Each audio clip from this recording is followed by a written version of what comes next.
Hello and welcome everyone. Today we are going to start with the chapter 10 that is International Financial Management. अब इस chapter के जो questions हैं वो दिखते तो लेंदी हैं बट उनका सॉल्यूशन वर्कआउट करना उतना ही सिंपल होता है 50% से ज़्यादा क्वेश्चंस तो एनपीवी बेस्ड क्वेश्चंस हैं और NPV it is a very simple concept remaining आपको अगर फंडामेंटल कॉन्सेप्ट्स क्लियर हैं तो आप लॉजिक्स अप्लाई करके क्वेश्चंस को इजीली सॉल्व कर सकते हैं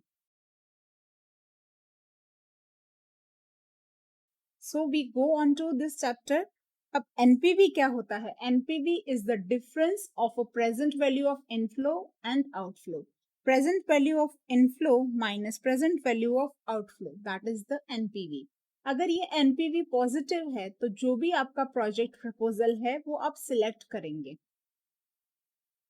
अब अगर अनइक्वल प्रोजेक्ट लाइफ है से फॉर एग्जांपल आपका ए प्रोजेक्ट है और उस प्रोजेक्ट की लाइफ है से for example 5 years and B project है उसकी प्रोजेक्ट लाइफ है 4 इयर्स तो आप इन दोनों के एनपीवी को कैसे कंपेयर करेंगे आपको 5 इयर्स में से फॉर एग्जांपल रिटर्न मिल रहा है 1 लाख का और 4 इयर्स में भी आपको रिटर्न मिल रहा है 1 लाख का तो क्या दोनों प्रोजेक्ट्स इक्वल होंगे नहीं होंगे दोनों की प्रोजेक्ट लाइफ डिफरेंट है आपको 4 इयर्स में भी 1 लाख का प्रॉफिट मिल रहा है 5 इयर्स इन्वेस्टमेंट पे भी आपको 1 लाख का ही प्रॉफिट मिल रहा है so that can not be compared क्योंकि दोनों की प्रोजेक्ट लाइफ डिफरेंट है तो इनको इक्वलाइज करने के लिए you divide the NPV bye the present value factor for the project life अब इससे क्या होगा से फॉर एग्जांपल मैं कहती हूँ कि 1 लाख का प्रॉफिट है 5 इयर्स के लिए 1 लाख का प्रॉफिट है 4 इयर्स के लिए तो आप 1 लाख का प्रॉफिट डिवाइड कर लोगे बाय 5 और 1 लाख का प्रॉफिट डिवाइड कर लोगे बाय 4 तो आपको पर ईयर आपका जो एनपीवी है वो मिल जाएगा पर ईयर आपको मिल जाएगा तो आप कैलकुलेट कर सकते हो कि किसमें पर ईयर ज्यादा है तो इस तरह से ही हम इक्विवेलेंट एनपीवी निकालते हैं by dividing the with the present value factor of project life. अब एनपीवी के लिए दो अप्रोच होते हैं first is the home currency approach and next is the foreign currency approach यहाँ पे हम इंटरनेशनल फाइनेंशियल मैनेजमेंट कर रहे हैं तो हमारे जितने भी एनपीवीज हैं जो भी हमारे कॉन्सेप्ट्स हैं उनको हमें इंटरनेशनल फाइनेंस के साथ मर्ज करके अप्लाई करना है तो यहाँ पे हमारे जो एनपीवी है होम करेंसी अप्रोच मतलब आप पहले कन्वर्ट करोगे सबको होम करेंसी में लाओगे और फिर आप उसका एनपीवी कैलकुलेट करोगे तो यहाँ पे आप पहले फॉरेन करेंसी को कन्वर्ट करोगे होम करेंसी में फिर उसको आप होम करेंसी डिस्काउंट रेट से एनपीवी निकालोगे उसका तो होम करेंसी आप एनपीवी निकालोगे by using the discounting of home currency cash flows next है foreign currency approach foreign currency approach में आप पहले एनपीवी निकालते हैं बाद में कन्वर्ट करते हैं पहले आप सब फॉरेन के अकॉर्डिंग ही कैलकुलेट करते हैं फॉरेन का कैश फ्लो लेते हैं फॉरेन का डिस्काउंट रेट लेते हैं फिर आप फॉरेन एनपीवी कैलकुलेट करते हैं उसके बाद आप फॉरेन एनपीवी को कन्वर्ट करते हैं होम करेंसी में तो यहाँ पे आप foreign cash flow foreign discount rate foreign NPV निकालते हैं then you convert it into the home currency अब रिस्क एडजस्टेड डिस्काउंट रेट अगर आपको अप्लाई करना है तो दैट इज अब यहाँ पे जो ये आर है that is the risk adjusted discount rate तो 1 + r will be equal to 1 + risk free rate multiply by 1 + risk premium this will be your risk adjusted discount rate अगर आपको रिस्क एडजस्टेड डिस्काउंट रेट से आपको NPV calculate करना है तो पहले आप risk adjusted discount rate calculate करोगे उसके बाद आप एनपीवी कैलकुलेट करोगे बाकी के जो क्वेश्चन फॉर्मूलाज हैं कॉन्सेप्ट्स रहता डेट आर वेरी सिंपल तो हम क्वेश्चंस पे आ जाते हैं अब यहाँ पे जो आपको 2-3 थियरी क्वेश्चंस दिए हुए हैं that are very simple but theory इसमें से पास्ट एग्जाम्स में कभी पूछी नहीं गई है बट एमटीपी आरटीपी के जितने भी क्वेश्चन हैं आपको क्वेश्चन बैंक में इंक्लूड किए गए हैं so you read them once that will be sufficient enough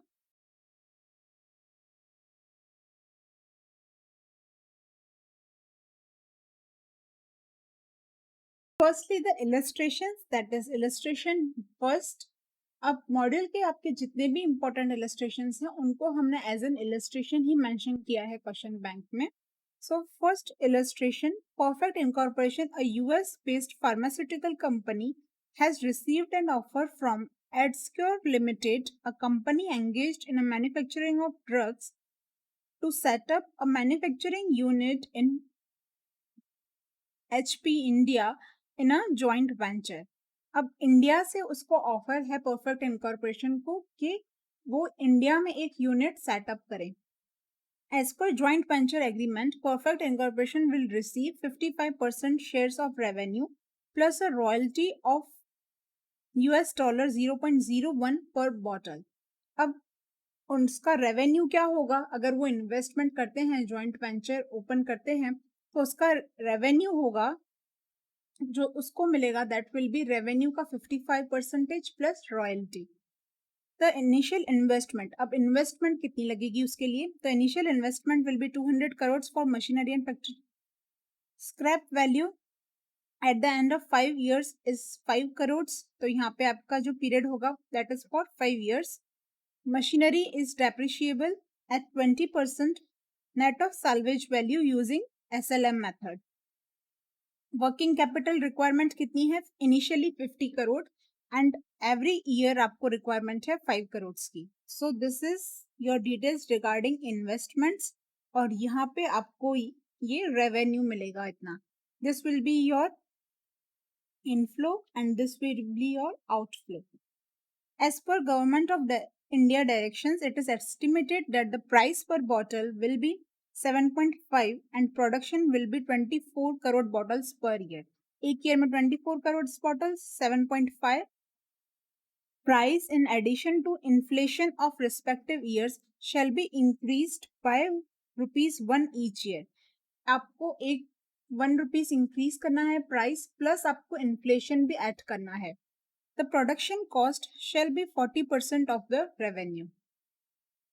Applicable tax rate in India is 30% and 35% in US और DTAA agreement है between India and US. Spot rate of dollar is 57.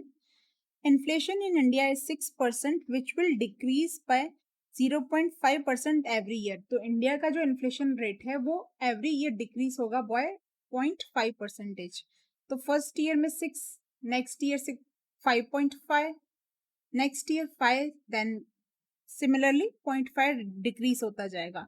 And US inflation rate is 5%. यहाँ से आपको future आप rate calculate कर पाओगे. As per policy of Government of India, only 50% of share can be remitted in the year in which they are realized and remaining in the following year. 50% आप same year में remit कर सकते हो और 50 year balance आप next year में remit कर सकते हो. Weighted average cost of capital will be 13%, but due to risky nature, project is expected a return of 15%. तो यहाँ पे पहले आप एक्सचेंज रेट कैलकुलेट कर लोगे एज पर परचेजिंग पावर पैरिटी. तो वहां पे क्या होगा, स्पॉट आपका जो रेट है मल्टीप्लाई बाय द इन्फ्लेशन. अब यहाँ पे आप इन्फ्लेशन अप्लाई करेंगे, ऊपर हमेशा डोमेस्टिक कंट्री का इन्फ्लेशन आता है और डिनोमिनेटर में हमेशा फॉरेन करेंसी का इन्फ्लेशन रेट आता है. अब यहाँ पे आपका डोमेस्टिक क्या होगा, फॉरेन क्या होगा. तो यहाँ पे जो इन्वेस्टमेंट है, जो डिसीजन आपको लेना है वो इंडिया के लिए लेना है. तो इंडिया की currency will be the domestic currency and US dollar will be the foreign currency. तो यहाँ पे आप spot rate that is 57 multiply by the inflation of India that is 1.06 divided by inflation of US that is 1.05. ये होगा for the first year. 0 year में आपका है 57, तो फर्स्ट ईयर के लिए आपका रेट आ गया. अब नेक्स्ट ईयर के लिए आप ये 6% नहीं लेंगे, आप लेंगे 5.5. So for next year this will B 57 multiply by 1.055 divided by 1.05. Similarly आप हर एक ईयर में 0.5 रिड्यूस करते जाएंगे इन द न्यूमरेटर. आपके एक्सचेंज रेट कैलकुलेट हो गए फॉर 6 years. अब आपका सेल्स कितना होगा, क्योंकि हमारे जो रेवेन्यू होगा उसका 55% उनकी इनकम होगी परफेक्ट इनकॉर्पोरेशन की। तो पहले आप रेवेन्यू कैलकुलेट करेंगे, तो सेल्स आपकी 24 करोड़ यूनिट्स हैं एवरी ईयर। प्राइस पर बॉटल आपकी 7.5 plus 1 rupees every year. Next आपको लेना है इन्फ्लेशन का फैक्टर। तो इन्फ्लेशन एवरी ईयर कितना है वो आप मेंशन कर लोगे, 6%, 5.5, 5, 4.5 एंड 4। तो आपने फिर इन्फ्लेटेड प्राइस कैलकुलेट कर ली। This price does not include the inflation factor and this is the inflated price. Inflation का आप इफेक्ट दे देंगे। अब आप कैलकुलेट कर लेंगे inflated sales revenue 24 crore units multiply by the price, this will be your sales revenue. अब इस sales revenue का 55% होगा इनकम फॉर परफेक्ट इनकॉर्पोरेशन। तो उनके लिए सेल्स कितनी होगी, this will be the sales, 55% of this total sales will be the sales revenue for the perfect incorporation. और उनको एडिशनली क्या मिलेगा, रॉयल्टी। रॉयल्टी उनको कितनी मिलेगी, $0.01 फॉर एवरी यूनिट। तो यूनिट है यहाँ पे 24 करोड़ हर एक में, 0.01। तो एवरी ईयर आपकी रॉयल्टी पे होगी $0.24 की। अब आप एक्सचेंज रेट अप्लाई करेंगे तो आपको रॉयल्टी इन रुपीस मिल जाएगी। ओके, तो यहाँ पे आपकी जो कैलकुलेशन है वो आप रुपीस टर्म में करोगे, क्योंकि यहाँ पे आप इंडिया बेस्ड डिसीजन ले रहे हो। तो रॉयल्टी आपकी रुपीस में मिल गई। नेक्स्ट आप टैक्स लायबिलिटी कैलकुलेट कर लोगे। आपकी जो सेल्स है plus royalty will be your total income. Total income में से आप एक्सपेंसेस माइनस करोगे। Expenses will be the 40% production cost और डेप्रिसिएशन। दो एक्सपेंसेस आपके आएंगे, production cost and depreciation. Depreciation के लिए आपको इन्वेस्टमेंट दिया हुआ है। इन्वेस्टमेंट इज 200 करोड़ और 5 करोड़ है सैल्वेज वैल्यू। तो आप ये डिडक्ट करेंगे तो आपकी जो इन्वेस्टमेंट है दैट इज 195 करोड़। इसको आप एसएलएम मेथड में प्रोवाइड करेंगे depreciation eight the rate of 20%। तो आप 20% हर एक ईयर में डेप्रिसिएशन ले लेंगे, दैट इज 39 करोड़।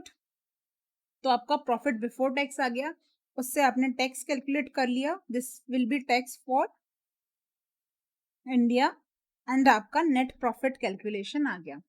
अब फ्री कैश फ्लो, अब जो यहाँ पे आपका एनपीवी डिसीजन होगा that will be based on the free cash flow.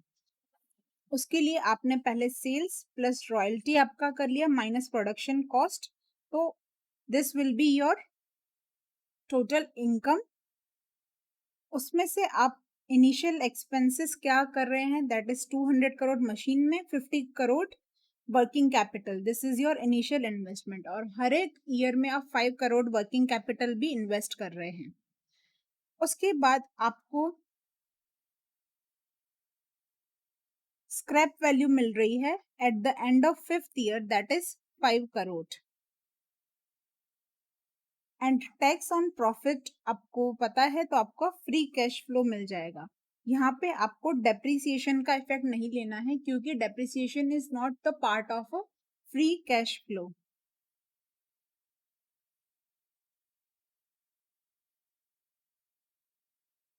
Next is the remittance of cash flow. अब रेमिट कितना होगा, आपका कैश फ्लो आ गया, कितना कैश फ्लो है आपका, उसका आप 50% करंट ईयर में रेमिट करोगे और 50% नेक्स्ट ईयर में। तो यहाँ पे 71.77 है, इसका 50% in the first year and इसका 50% इन द नेक्स्ट ईयर। तो नेक्स्ट ईयर आपका सेकेंड ईयर का 50% भी आपको रियलाइज होगा और फर्स्ट ईयर का बैलेंस जो 50% है वो भी रियलाइज होगा। तो सिमिलरली आपके दो कैश फ्लोज आएंगे every year after the first year. तो यहाँ पे आपको टोटल कितना रेमिट होगा वो मिल जाएगा। अब आप एनपीवी कैलकुलेट कर लोगे। आप एनपीवी कैसे कैलकुलेट कर लोगे, आप टोटल रेमिटेंस आपको कितना मिल रहा है, अब आप अप्लाई करोगे एक्सचेंज रेट। अब ये इनको कैलकुलेट करना है, this is the company based in US, तो इनके लिए हम कन्वर्ट करेंगे इन डॉलर। तो यहाँ पे एक्सचेंज रेट अप्लाई करके आप डॉलर में कन्वर्ट कर लेंगे रेमिटेंस। अब आप यूएस टैक्स को अप्लाई करेंगे, बट आपको DTAA के अंडर जो आपने इंडिया में टैक्स पे किया है उसका बेनिफिट मिल जाएगा। तो आप इंडियन टैक्स को यहाँ से डिडक्ट करके रिमेनिंग नेट टैक्स ही पे करेंगे। सो you will pay this net tax only. तो आपका नेट कैश फ्लो आ गया, इसको आप डिस्काउंट करोगे विद द 15%। 13% दिया था, बट रिस्की के लिए हम यहाँ पे एक्सपेक्ट करते हैं 15%। तो 15% से आप डिस्काउंट करोगे, you will get the present value. और एनपीवी यहाँ पे आपका आ रहा है negative, so you will not consider this project. It is not advisable to take up this project as the NPV is negative.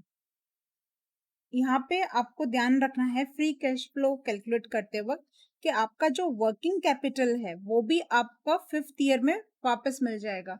तो आपने जो 70 करोड़ इन्वेस्ट किया है, 70 करोड़ कैसे आया? 50 इन इनिशियल, और बाकी के ईयर्स में 5 करोड़ आपने इन्वेस्ट किया है। तो this will be investment will be 70 crore. So 70 crore आपको 5th ईयर में रिटर्न मिल जाएगा।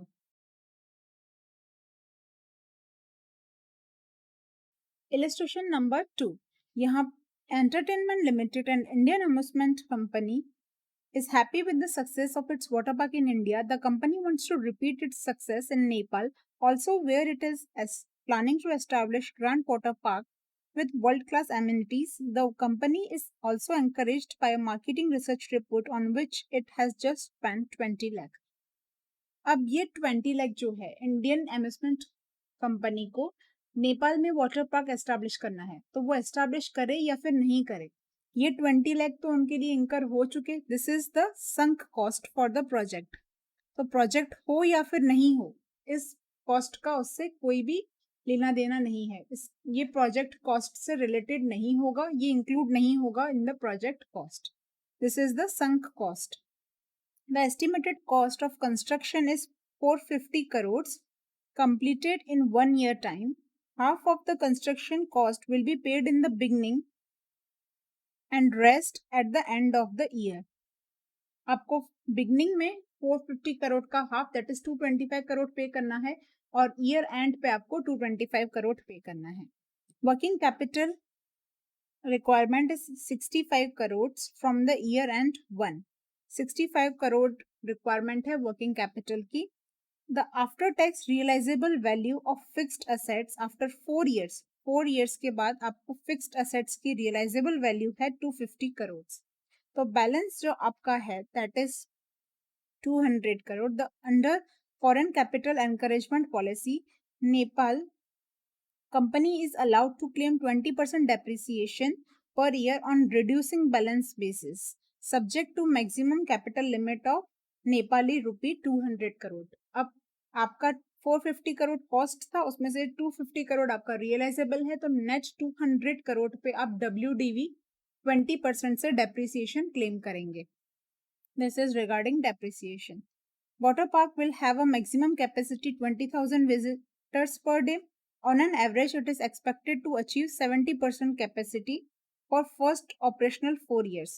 70% की कैपेसिटी अचीव हो पाएगी। एंट्री टिकट आपको दिया हुआ है। In addition to entry ticket revenue, the company could earn revenue from sale of food and beverages and fancy gift items. अब इन दोनों का भी आपको सेल्स दिया हुआ है, सेल्स मार्जिन दिया हुआ है food and beverages and fancy gifts का। तो आपकी जो सेल्स आएगी उसका आप डायरेक्टली मार्जिन कैलकुलेट करेंगे for your income. The park would open for 360 days a year, तो 360 डेज के लिए आपको इनकम जनरेट होगी। एनुअल स्टाफिंग कॉस्ट आपको कॉस्ट दी हुई है, इंश्योरेंस कॉस्ट दी हुई है, running and maintenance cost expected to 25 crore in first year, which is expected to increase by Nepali rupee 4 crore every year. Her year 4 crore increase होगी। The company would apportion existing overheads of Nepali rupee 5 crore to a park. ये fixed overheads का portion है जो इस park के related है। तो 5 करोड़ का फिक्स्ड एक्सपेंसेस हर एक ईयर में आएगा। All cost and receipts excluding construction cost, asset realizable value and other running and maintenance cost. अब running and maintenance cost और इन सब cost को छोड़ के बाकी जितनी भी cost हैं उनमें 5% का इंक्रीज होगा एवरी ईयर। तो जो स्टाफिंग कॉस्ट है, आपकी इंश्योरेंस कॉस्ट है, इन सब में इंक्रीज होगा। मेंटेनेंस और रनिंग कॉस्ट के लिए तो आपको दिया हुआ है 4 करोड़ इंक्रीज होगा एवरी ईयर। तो बाकी जो कॉस्ट है उनमें आपका इंक्रीज होगा 5% पर ईयर। तो ये 5% का इफेक्ट कहाँ पे आएगा, ये पॉइंट आपको ध्यान रखना है। थोड़ा सा ये ट्रिकी पॉइंट है, एग्जाम में कभी कभी मिस आउट हो जाता है स्टूडेंट से। तो यहाँ पे आपका इंक्रीज हो रहा है 5% पर ईयर, तो इसका इफेक्ट आएगा वर्किंग कैपिटल पे भी। वर्किंग कैपिटल भी आपका 5% इंक्रीज होगा एवरी ईयर। तो अब 65 करोड़ का है वर्किंग कैपिटल। नेक्स्ट ईयर आपको 65 कितना एडिशनल लगाना पड़ेगा, इसका 5%। अब नेक्स्ट सेकेंड ईयर के लिए आप 65 करोड़ प्लस जो सेकेंड ईयर का आपका आएगा, दोनों को ऐड करके उसका आप 5% कैलकुलेट करोगे। तो इस तरह से आप हर एक ईयर में पुराने जितने भी वर्किंग कैपिटल है उनको ऐड करके उनका 5% कैलकुलेट करोगे। That will be the additional working capital required in every year. The current spot rate is 1.6 per rupee. Tax rate in India is 30% and Nepal it is 20%. Current WACC of a company is 12%. Average market return is 11%. Treasury bond is 8%. Equity beta is 0.4. The company's funding ratio for water park would be 55% equity and 45% debt. आपको debt equity ratio दिया हुआ है। Being a tourist place, the amusement industry in Nepal is competitive. The company has gathered the relevant information about its nearest competitor. Competitor's market value of equity is 1850 crores, debt is 510 crores, and equity beta is 1.35. तो आपका यहाँ पे competitor का कितना है cost वो निकल जाएगा यहाँ से। अब कॉम्पिटिटर के कॉस्ट के अकॉर्डिंग आप कंपनी का कॉस्ट निकालोगे revised. You will not consider this, आप कॉम्पिटिटिव के अकॉर्डिंग आपकी कंपनी का रिवाइज्ड कॉस्ट कैलकुलेट करोगे। So this is also an important point of this question. बाकी जो एनपीवी के लिए आपको इनफ्लो और आउटफ्लो लेना है that is very simple for you. अब यहाँ पे आपको कॉम्पिटिटर के लिए आपको ये 3 वैल्यूज दी हुई है, 1850 इक्विटी, 510 डेट, इक्विटी बीटा 1.35। अब यहाँ से आप एसेट बीटा कैलकुलेट कर लेंगे, तो आपका एसेट बीटा आ गया कॉम्पिटिटिव कंपनी का 1.106। अब 1.106 is the asset beta of the competitor. यहाँ पे रेशियो क्या है इक्विटी और डेट का, आपकी कंपनी में 55% एंड 45%। तो आपको एसेट बीटा दिया हुआ है और आपके रेशियो के अकॉर्डिंग आप अपना इक्विटी बीटा कैलकुलेट करोगे। ओके, तो इक्विटी बीटा आपकी कंपनी का आ गया। This will be in respect to competitor के रिस्पेक्ट में आपका इक्विटी बीटा है 1.74। तो 1.74 आपकी बीटा के अकॉर्डिंग आप revised cost of equity calculate कर लोगे एज पर CAPM मॉडल। आपकी रिवाइज्ड कॉस्ट ऑफ इक्विटी आ गई, तो आप रिवाइज्ड वेटेड एवरेज कॉस्ट निकाल लोगे। Cost of equity multiply by weight of equity plus cost of debt. अब डेट के साथ आप टैक्स का इफेक्ट ले लेते हैं। यहाँ पे आप टैक्स का इफेक्ट लेंगे नेपाल का, क्योंकि यहाँ पे आप जो इन्वेस्टमेंट पर्सपेक्टिव देख रहे हैं वो नेपाल पे देख रहे हैं। तो नेपाल का आप टैक्स रेट लेंगे multiply by the proportion of debt, तो आपका रिवाइज्ड कॉस्ट आ जाएगा। आपका जो डिस्काउंटिंग होगा that will be on this cost. ये एक इम्पॉर्टेंट पॉइंट है इस क्वेश्चन की। नेक्स्ट आपको डेप्रिसिएशन के लिए ध्यान रखना है कि आप 200 पे कैलकुलेट करोगे डेप्रिसिएशन, क्योंकि 450 में से आपको 250 तो रियलाइजेबल हो जाएगा, बाकी के 200 कैपिटल पे ही आप डेप्रिसिएशन कैलकुलेट करोगे eight the rate of 20% WDV method. तो आप डेप्रिसिएशन कैलकुलेट कर लोगे इजीली। अब कैश फ्लो भी आप इजीली कैलकुलेट कर लोगे। आप विजिटर्स पता है, आपको एंट्री कॉस्ट पता है, जो आपको प्रॉफिट मिलेगा फूड से, गिफ्ट से, वो आप कैलकुलेट कर लोगे तो आपका रेवेन्यू आ जाएगा टोटल। रेवेन्यू पर विजिटर आप कैलकुलेट कर लोगे। अब आप एनुअल स्टाफिंग कॉस्ट गिन लोगे। आपका स्टाफिंग कॉस्ट हर एक ईयर में इंक्रीज होगा 5% से। इंश्योरेंस कॉस्ट इंक्रीज होगा 5% से। रनिंग एंड मेंटेनेंस कॉस्ट 25 है, हर एक ईयर में 4 करोड़ इंक्रीज होगा। डेप्रिसिएशन आपने ऊपर कैलकुलेट कर लिया, टोटल एक्सपेंसेस आपको पता चल गए। प्रॉफिट बिफोर टैक्स आपको मिल गया। फिर आप प्रॉफिट निकाल लोगे, आफ्टर टैक्स माइनस करके प्रॉफिट आफ्टर टैक्स आपका कैलकुलेट हो गया। इसमें आप एड बैक करोगे depreciation to arrive at the cash flow. अब आप ये आपका कैश फ्लो मिल जाएगा। अब आपको इन्वेस्टमेंट का पर्सपेक्टिव देखना है, तो आपने जो आपका बिगनिंग में आपने इन्वेस्ट किया है 225 और एट द एंड आपने इन्वेस्ट किया है 225। 450 को आपने दो पोर्शन में इन्वेस्ट किया था, at the beginning and at the end. तो 225 एट जीरो और नेक्स्ट ईयर में 225। आपको फोर्थ ईयर में 250 रियलाइज हो रहे हैं एसेट्स में से। This is the after tax realization value. Next important is working capital. अब वर्किंग कैपिटल आप 65 करोड़ का इन्वेस्ट कर रहे थे। नेक्स्ट ईयर इसका 5% आपको डालना पड़ेगा, क्योंकि कॉस्ट हर ईयर 5% इंक्रीज हो रही है। नेक्स्ट दिस ईयर के लिए आपको 65 प्लस 3.25 का 5% कैलकुलेट करना पड़ेगा। अब इस ईयर के लिए आपको 65 3.25 प्लस 3.41 का 5%। नेक्स्ट ईयर के लिए आप पूरे का टोटल ले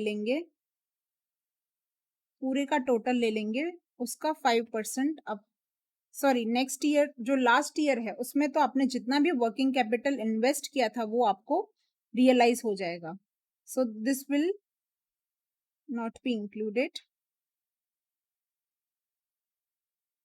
ये लास्ट ईयर में आपको रियलाइज हो जाएगा जितना भी वर्किंग कैपिटल आपने इन्वेस्ट किया था। ओके, तो आपको नेट कैश फ्लो मिल जाएगा, उसको आप डिस्काउंटिंग कर लोगे तो एनपीवी आपका कैलकुलेट हो जाएगा। NPV here is a negative, so you will not invest in this project. Now illustration third. Opus Technologies, an Indian IT company, is planning to make an investment through a wholly owned subsidiary in a software project in China with a shelf life of 2 years. 2 years के लिए आप ये project में invest करेंगे. Inflation in China is estimated at 8%. Operating cash flows are received at the year end. For a project, initial investment of Chinese yuan 30 lakh will be in land. Land में आप 30 lakh invest करोगे and this will be sold at the value of 35 lakh after the project completion. तो आपको यहाँ पे 5 lakh का gain होगा. The project also requires an office complex at cost of 15 lakh payable at the beginning and this will realize 5 lakh at the end, और आप इसको depreciate करेंगे straight line for 2 years at a zero salvage value. Zero salvage value consider करके आप depreciation करेंगे तो आपको at the end मिल रहे हैं 5 लाख। तो ये जो 5 लाख है that will be your entire capital gain. Company is planning to raise the required funds through GDR issue. Each GDR will have a 5 common equity shares. अब एक जीडीआर में 5 शेयर्स इंक्लूडेड हैं, currently trading at 200 per share. Face value है 10. In the domestic market, the company has currently paid a dividend of 25%, expected to grow at 10%. Total issue cost is estimated to be 1% of issue size. आपको जितना issue करना है उसका 1% आपको expenses charge लगेंगे, remaining will be the funds you will gate. तो realise fund आपको 99% होंगे, 1% आपको इशू साइज का चार्ज लगेगा। अब यहाँ पे आप जैसे D1 divided by P0 plus growth, ऐसे करके आप यहाँ पे भी कॉस्ट ऑफ कैपिटल निकाल लेंगे। The annual sales is expected to be 10,000 at the rate of 500 per unit. Price of unit is expected to rise at the rate of inflation. अब ये 500 हर ईयर इंक्रीज होगा as per the inflation. Inflation है 8% का.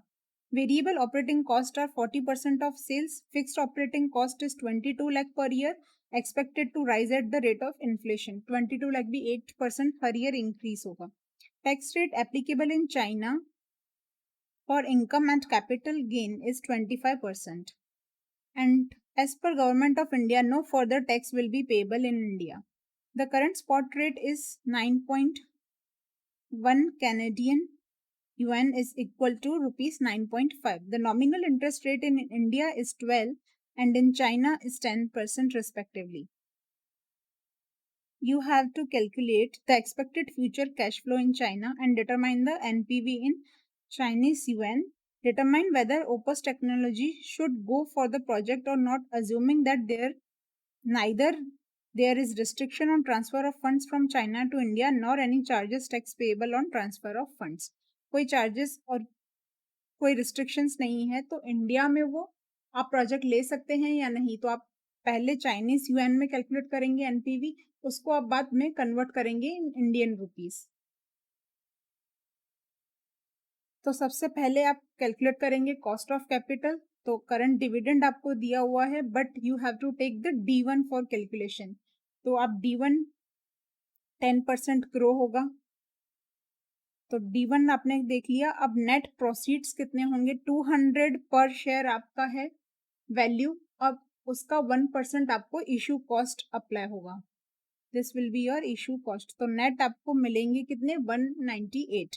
तो आपको dividend मिलेगा 2.75 bye paying 198. तो 2.75 डिवाइडेड बाय 198 प्लस ग्रोथ, आपका कॉस्ट ऑफ कैपिटल आ गया 11.39. तो this will be your discounting rate. Next आप एक्सचेंज रेट कैलकुलेट करेंगे. अब एक्सचेंज रेट आप कैसे कैलकुलेट करेंगे? आपको दिया हुआ है 1 Chinese yuan is equal to rupees 9.5.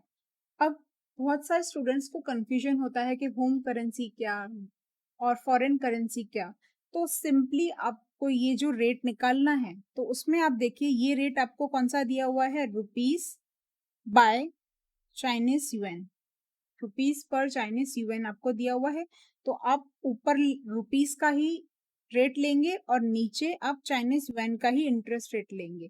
तो ऊपर आप रुपीज का इंटरेस्ट रेट लेंगे, नीचे चाइनीज युएन का इंटरेस्ट रेट लेंगे. तो आपने निकाल लिया आपका एक्सचेंज रेट. अब लैंड से आपको कितना मिलेगा? 35 लाख का आपने लिया था. 30 लाख आपकी कॉस्ट, 5 लाख आपको कैपिटल गेन होगा. उस पर आप टैक्स पे करेंगे एट द रेट ऑफ 25%.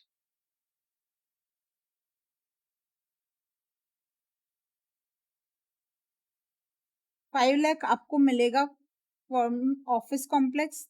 तो आपका कैपिटल गेन भी 5 लाख होगा. टैक्स पे करेंगे आप eight the rate of 25%. Net आपको रियलाइज होगा. अब ये आपका रियलाइज होगा at the end of second year. अब कैश फ्लो आप इजीली कैलकुलेट कर पाएंगे. That is very simple calculation. आपको इन्फ्लेशन को ध्यान रख के वैल्यूज लेनी है एक्सपेंसेस की.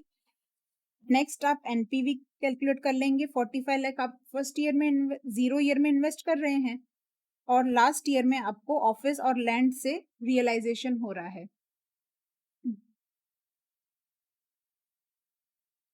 तो आपका टोटल कैश फ्लो आ जाएगा और एनपीवी कैलकुलेशन हो जाएगी एट द रेट ऑफ 11.39%. अब ये आपका कैलकुलेट हो गया इन चाइनीज युएन. अब यहाँ पे चाइनीज युएन में तो ये प्रोजेक्ट एडवाइसेबल नहीं है क्योंकि नेगेटिव एनपीवी है. अब हम इंडियन में कन्वर्ट करके देखते हैं, बाद में हम डिसाइड करेंगे. तो फर्स्ट हम अज्यूम कर रहे हैं कि जिस ईयर में हमको कैश इनफ्लो आउटफ्लो हो रहा है उसी ईयर में वो ट्रांजैक्शन होगा. नेक्स्ट हम अज्यूम करेंगे कि जो हमारा कैश है वो हम टोटल लास्ट ईयर में ही विड्रॉ करेंगे at the end of second year. तो हमें जो कैश इनफ्लो है वो सेकेंड ईयर में होगा और फर्स्ट 0 ईयर में हमने इन्वेस्टमेंट किया है. तो अगर हमने 0 ईयर में इन्वेस्टमेंट किया है, फर्स्ट ईयर में इतना हमें कैश मिलेगा और सेकेंड ईयर में इतना. यहाँ से आप एक्सचेंज रेट अप्लाई कर लेंगे फर्स्ट ईयर और सेकेंड ईयर के लिए, तो आपको कैश फ्लो मिल जाएगा इन रुपीज। अब आप इनका प्रेजेंट वैल्यू फैक्टर क्या लेंगे, 12%, क्योंकि इंडिया का इंटरेस्ट रेट क्या है, 12%। तो आप इंडियन डिस्काउंटिंग रेट के अकॉर्डिंग ये कैलकुलेट करेंगे एनपीवी। तो यहाँ पे आपका एनपीवी पॉजिटिव आ रहा है। नेक्स्ट आप अज्यूम कर रहे हैं कि आप इनफ्लो सेकेंड ईयर में ही रियलाइज कर रहे हैं, तो आपका जो ये first year plus second year दोनों का इनफ्लो है वो आप डायरेक्टली रियलाइज करेंगे इन द सेकेंड ईयर। तो सेकेंड ईयर में आप सिर्फ सेकेंड ईयर का रेट लगाएंगे, फर्स्ट 0 ईयर में आपने इन्वेस्टमेंट किया है, एनपीवी आपने कैलकुलेट कर लिया एट द रेट ऑफ 12%। तो यहाँ पे भी एनपीवी आपका पॉजिटिव है। तो अगर आप इंडियन कंपनी के पर्सपेक्टिव से देखेंगे तो this will be the advisable project, क्योंकि यहाँ पे आपका एनपीवी कन्वर्शन के बाद तो पॉजिटिव आ रहा है।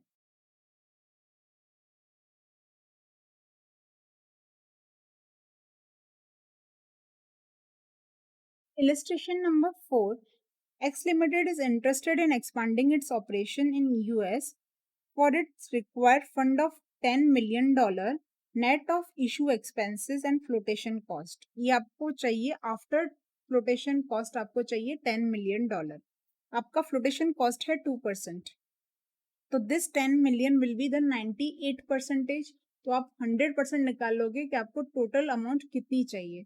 To finance this project it proposes to issue the GDR. GDR के थ्रू ये फाइनेंस रेज करेंगे। अब जीडीआर का वैल्यूएशन कैसे होगा, expected market price of share is 250, face value 100, 2 shares underlying each GDR. तो हर एक जीडीआर में 2 इक्विटी शेयर्स आप इंक्लूड करोगे। This shall be priced at 10% discount. तो 250 का आप 10% डिस्काउंट हटा के 90% वैल्यू पे आप जीडीआर को वैल्यू करेंगे। तो दो जीडीआर सॉरी एक जीडीआर में आप 2 शेयर्स लेंगे at the 90% valuation of 250। Expected exchange rate आपको दिया हुआ है, dividend expected to be paid is 20% and growth rate is 12%। अब आपको इशू साइज है 10 मिलियन, अब दिस विल बी द 98%, तो 100% दैट इज 10.204 मिलियन आपको चाहिए। आपका इशू प्राइस कितनी है जीडीआर की, 250 का 90% मल्टीप्लाई बाय 2, क्योंकि एक जीडीआर में 2 शेयर्स हैं, तो दिस विल बी 450। अब 450 में आपकी जो इशू प्राइस है वो डॉलर में कितनी होगी, 7.5। कन्वर्ट कर लेंगे आप इसको, तो 7.5 आपकी इशू प्राइस होगी। अब आपको कितने जीडीआर्स इशू करने चाहिए, तो आपको कितने रुपए चाहिए divided by the issue price. तो this 10.204 divided by 7.5 will be equal to 1.3605 million आपको जीडीआर इशू करने पड़ेंगे। अब कॉस्ट ऑफ जीडीआर क्या होगा, अब कॉस्ट के लिए आपको डिविडेंड चाहिए होगा और नेट प्रोसीड्स चाहिए होंगे, क्योंकि ये तो आपकी इशू प्राइस है। आपको नेट प्रोसीड्स चाहिए होंगे आफ्टर द फ्लोटेशन कॉस्ट। तो 450 आपका इशू प्राइस है, उसका आप 98% कैलकुलेट कर लेंगे, तो दैट विल बी 441। तो आपको डिविडेंड मिलेगा 20 पर शेयर। तो एक जीडीआर पे आपको 2 शेयर्स हैं, तो 40 रुपीज का आपको डिविडेंड मिलेगा। तो 40 rupees dividend divided by net proceeds plus growth will be your cost of GDR.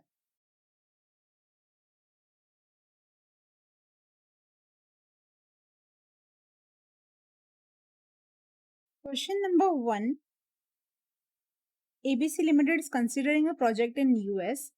Initial investment आपको दिया हुआ है, project will have a 5 years life. Current spot exchange rate आपको दिया हुआ है 48 rupees per US dollar. Risk free rate in US is 8% और risk free in India is 12%। Cash inflow आपको दिया हुआ है, यूएस डॉलर में ही दिया हुआ है। Calculate the NPV of a project using foreign currency. अब फॉरेन करेंसी को ही आपको यूज करके एनपीवी कैलकुलेट करना है। तो आप फॉरेन करेंसी के लिए एनपीवी के लिए आप फॉरेन डिस्काउंट रेट लेंगे। Required rate of return of this project is 14%। अब यहाँ पे आपका रेट है 14%, तो यहाँ पे आपको रिस्क फ्री रेट दिया हुआ है और प्रोजेक्ट का रिटर्न डिफरेंट डिफरेंट दिया हुआ है। तो पहले आप रिस्क प्रीमियम कैलकुलेट करेंगे, उसके बाद आप रिस्क प्रीमियम को लेके यूएस का risk adjusted discount rate calculate करेंगे। उस रिस्क एडजस्टेड डिस्काउंट रेट को लेके आप अपना एनपीवी कैलकुलेट करेंगे। तो इंडिया में रिस्क फ्री रेट है 12 और प्रोजेक्ट रेट है 14। तो 1.12 multiply by 1 plus risk premium is equal to 1.14। तो यहाँ से आपको रिस्क प्रीमियम मिल जाएगा। अब रिस्क प्रीमियम का फैक्टर आपको मिल गया, दैट इज 1.0179। अब आप इसको मल्टीप्लाई करेंगे with the rate of US. US के रिस्क फ्री रेट के साथ आप मल्टीप्लाई करेंगे तो आपको इसको आप माइनस करेंगे 1 से, तो आपको रिस्क एडजस्टेड रेट मिल जाएगा यूएस का। This will be risk adjusted discount rate of US. Okay, अब आप जो एनपीवी कैलकुलेट करेंगे वो इस रेट से कैलकुलेट करेंगे 9.9% से।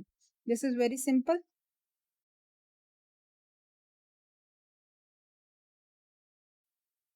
Now question number second. XY Limited is engaged in a large retail business. It is contemplating for expansion into country of Africa by acquiring a group of stores having the same line of operation as that of India. The exchange rate for currency of proposed African country is extremely volatile. Rate of inflation presently 40%. Inflation in India is 10% a year. Africa में है 40%, India में है 10%। The management of XY limited expects this rates likely to continue for foreseeable future. Expected project cash flow आपको दिया हुआ है in real terms में दिया हुआ है आपको in India as well as African country for the first 3 years। XY limited assumes the year 3 nominal cash flows. यहाँ पे आपको कैलकुलेट करना है नॉमिनल कैश फ्लोस। आपको दिए हुए हैं रियल टर्म्स में, रियल कैश फ्लो आपको कन्वर्ट करना है नॉमिनल में। Nominal cash flow will continue to be earned each year indefinitely.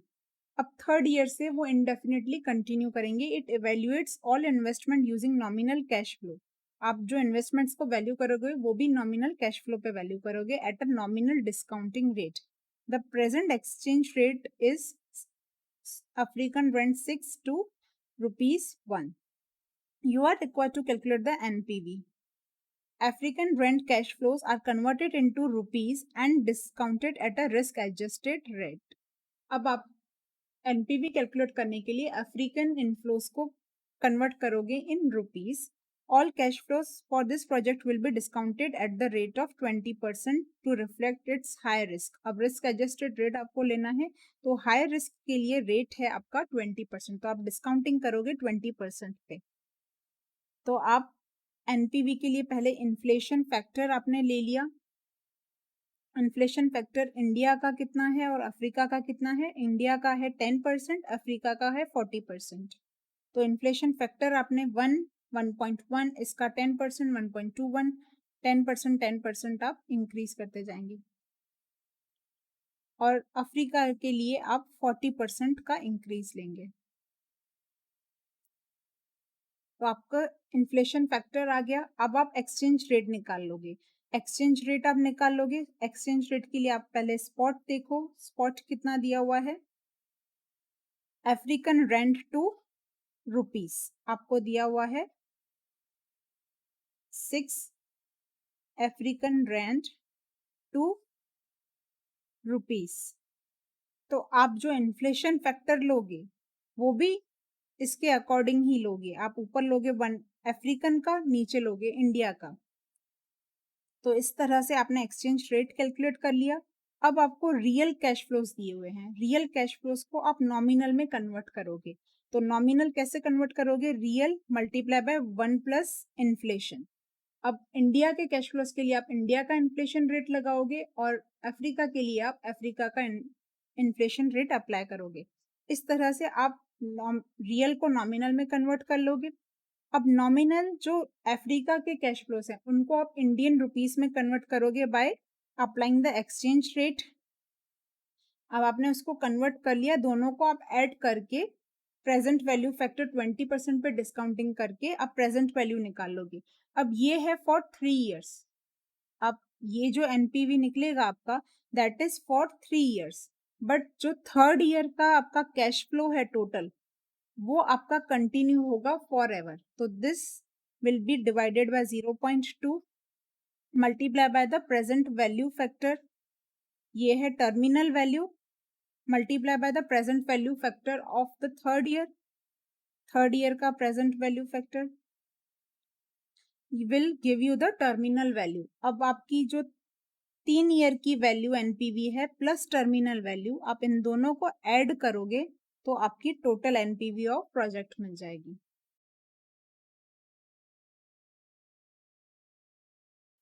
Now question number 3, multinational company is planning to set up a subsidiary company in India with hitherto it was exporting. In view of growing demand for its product and competition from other MNCs, the initial project cost consisting plant and machinery including installation is $500 million. Net working capital requirement is $50 million. The company follows straight line method of depreciation. Presently, the company is exporting 2 million units. अभी वो export कर रहे हैं 2 million units every year at a unit price of $80 और variable cost है उनकी $40। अब वो एक्सपांड करना चाहते हैं ज़्यादा। The chief financial officer has estimated the following operating cost and another data in respect of proposed project. Variable cost है आपकी 20 per unit. Additional cash fixed cost will be $30 million per annum and project's share of allocated fixed cost will be $3 million per annum. तो आपको जो सिर्फ allocated cost है वही consider करना है। Production capacity of proposed project in India will be 5 million units. India में आप 5 million units प्रोड्यूस कर सकते हैं। यूजफुल लाइफ है 5 years with no salvage value. Existing working capital आप production and sale of 2 million units का आप existing working capital invest करोगे through exports was $15 million. Export of the product in coming year will decrease to 1.5 million units in case of company does not open the subsidiary in India.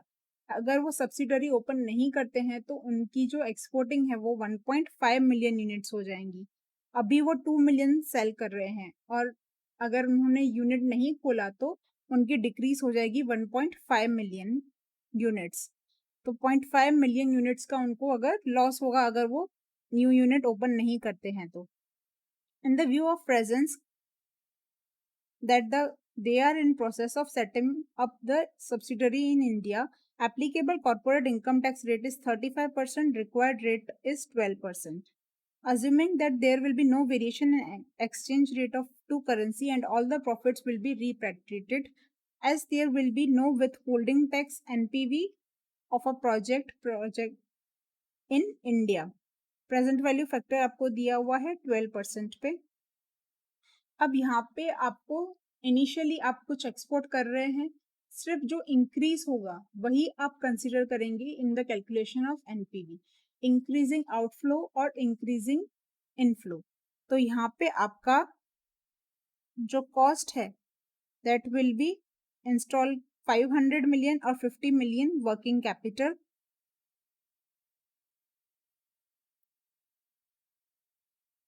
50 million working capital होगा। अब आपका कितना release होगा working capital?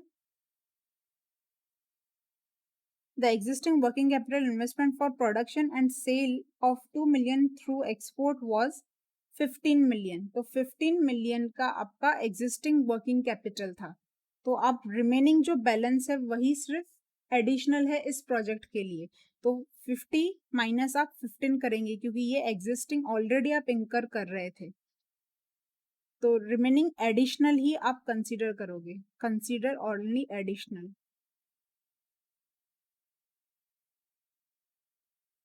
तो आप working capital consider कर लोगे और 500 का प्लांट एंड मशीनरी। तो आपका कॉस्ट आ गई इन्वेस्टमेंट दैट इज $535 मिलियन। अब आप कैश इनफ्लो कंसीडर करोगे। तो कैश इनफ्लो आप कैसे कंसीडर करोगे? आप सिर्फ 5 मिलियन यूनिट्स लोगे। 5 मिलियन यूनिट्स क्यों? क्योंकि आप आपका आप पहले 2 मिलियन तो सेल कर ही रहे थे, एक्सपोर्ट कर ही रहे थे। अगर आप ये प्रोजेक्ट नहीं करते हैं, तो आप 1.5 मिलियन तो तब भी एक्सपोर्ट कर सकते हैं। तो आप प्रोजेक्ट के लिए कितना एक्स्ट्रा सेल कर पाएँगे? 5 मिलियन का। तो आप जो इनफ्लो लेंगे, वो भी 5 मिलियन यूनिट्स के लिए लेंगे। ये आपको ध्यान में रखना है। 5 मिलियन यूनिट्स के लिए आपने कैलकुलेट कर लिया आपका कैश फ्लो। अब आपको रिलीज़ होगा वर्किंग कैपिटल दैट इज़ 35। आपने इन्वेस्ट किया था 35 रिलीज़ होगा at the end. Cash generation by export. अब एक्सपोर्ट से आपको क्या अपॉर्च्युनिटी कॉस्ट है? तो आप 1.5 मिलियन एग्जिस्टिंग तो आप सेल कर ही सकते हैं। तो आप 1.5 मिलियन का आप अपॉर्च्युनिटी कॉस्ट गिन लोगे, उसका कैश फ्लो आप गिन लोगे। तो ये जो है 210, उसमें से आप एक्सपोर्ट्स के थ्रू कितना करते हैं वो आप डिडक्ट कर दोगे। Remaining will be your cash flow for India. तो थ्रू सब्सिडरी आप इतना कैश फ्लो जनरेट कर सकते हैं और एक्सपोर्ट्स करके इंडिया में आप इतना कैश फ्लो जनरेट कर पाते हैं। तो आप एडिशनल कितना जनरेट करोगे? 171.5। ये है एडिशनल इनफ्लो। ओके, आप इस एडिशनल इनफ्लो के बेसिस पे एनपीवी कैलकुलेट करोगे। आपको वर्किंग कैपिटल रिलीज हो रहा है at the end of 5th year that is $35 million. आपने एनपीवी कैलकुलेट कर लिया, NPV is positive so proposal should be accepted.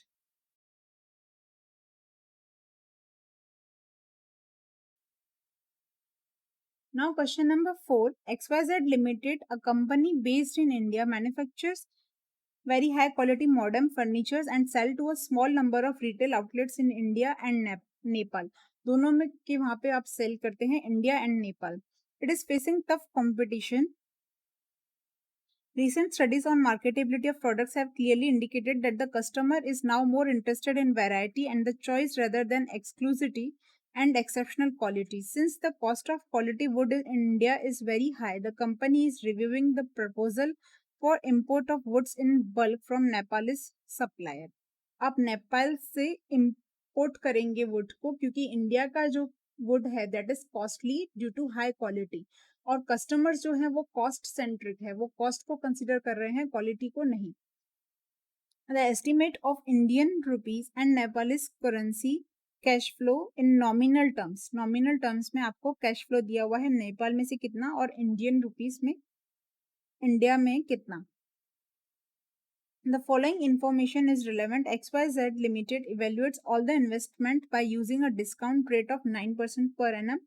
All Nepalese customers are invoiced in Nepalese currency and cash flow are converted to Indian rupees at a forward rate and discounted at the Indian rate. आप Nepalese currency को Indian में convert करके आप Indian NPV calculate करोगे। Inflation rate in Nepal and India are 9% and 8%। Current exchange rate आपको दिया हुआ है, करंट एक्सचेंज रेट से आप फॉरवर्ड रेट निकाल लोगे। Assuming that you are a finance manager, calculate the NPV and modified internal rate of return. आपको present value and future value दिया हुआ है एट द डिस्काउंटिंग ऑफ 9%। तो आप पहले फॉरवर्ड रेट कैलकुलेट कर लोगे हर एक ईयर के लिए, 3 ईयर्स के लिए आपने कैलकुलेट कर लिया। आप फिर नेपालीस जो कैश फ्लो है उसको कन्वर्ट कर लोगे हैं इन इंडियन रुपीज, प्लस आप ऐड करोगे इंडिया में आपको कितना कैश फ्लो हो रहा है, दोनों का आप ऐड करके टोटल कैश फ्लो निकाल लोगे आपका। तो आप एनपीवी कैलकुलेट कर लोगे इन इंडियन रुपीज। अब एनपीवी नेगेटिव है यहाँ पे। नेक्स्ट आपको पूछा है modified internal rate of return. अब modified internal rate of return के लिए आपकी फॉर्मूला होती है terminal cash flow divided by initial outlay under root n -1। अब यहाँ पे टर्मिनल कैश फ्लो क्या होता है? टर्मिनल कैश फ्लो इसके आपको जो फर्स्ट ईयर और सेकेंड ईयर पे कैश फ्लो मिल रहा है उसको आप फर्स्ट ईयर और सेकेंड ईयर में रियलाइज नहीं करोगे, बल्कि आप उसको रियलाइज करोगे at the last year that is third year. तो आप फर्स्ट ईयर और सेकेंड ईयर को लेके जाओगे टू द थर्ड ईयर। तो आप फर्स्ट ईयर की फ्यूचर वैल्यू निकालोगे in the third year, second year के कैश फ्लो की फ्यूचर वैल्यू निकालोगे इन द थर्ड ईयर। तो आपने फर्स्ट ईयर के लिए आपको फर्स्ट ईयर को अगर आपको थर्ड ईयर में लेके जाना है तो 2 इयर्स की आप फ्यूचर वैल्यू लोगे फैक्टर। सेकेंड ईयर के कैश फ्लो को आपको थर्ड ईयर में लेके जाना है तो आप 1 ईयर का फ्यूचर वैल्यू फैक्टर लोगे। तो इस तरह से आप कन्वर्ट कर लोगे, आप सारे कैश फ्लो लोगे टर्मिनल ईयर में। तो टर्मिनल ईयर में आपका कैश फ्लो कितना आ रहा है 19.53। तो 19.53 divided by the initial investment, initial investment कितना है आपका 15.625 अंडर रूट 3, क्योंकि 3 इयर्स का पीरियड है यहाँ पे, -1 will be your MIRR। Okay,